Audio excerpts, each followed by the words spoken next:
Question 14. It says, if m and n are the roots of this equation, and m squared plus n squared equals to 8, find the positive value of k.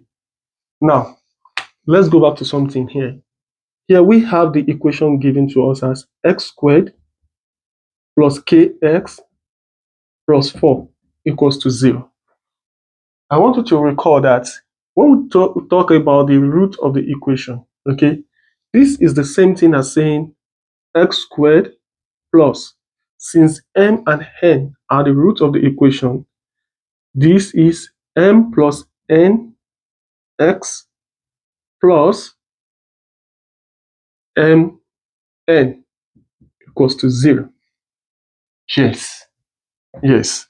Now, we are very versatile with using alpha and beta for the root of equation, but it's the same thing defined as this.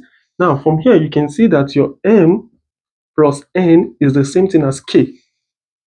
Also, our mn is the constant, which is 4. So the addition of the root is going to be the coefficient of the variable x. And the product of the root is going to be the same thing as the constant term. Okay, now, once we've done this, what next?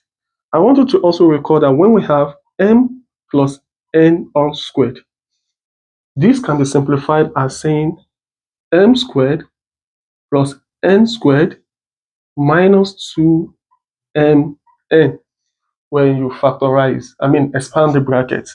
Now, from here, look at this equation. You can say that you have m squared plus n squared to be equals to m plus n all squared minus 2mn.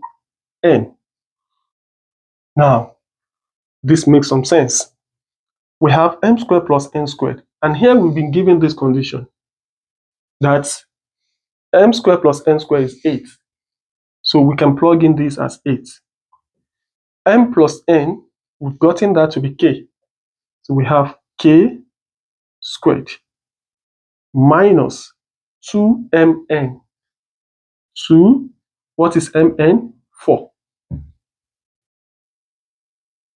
Now, here we have our k squared to be equals to 8 plus 8. 2 times 4 is 8. So here we have k squared to be equals to 16. And to get the value of k, just find the square root of both sides. Then k equals to what? 4.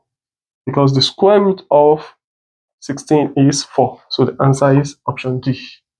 Thank you very much for watching. Please follow me to see question number 15. See you next time. Bye.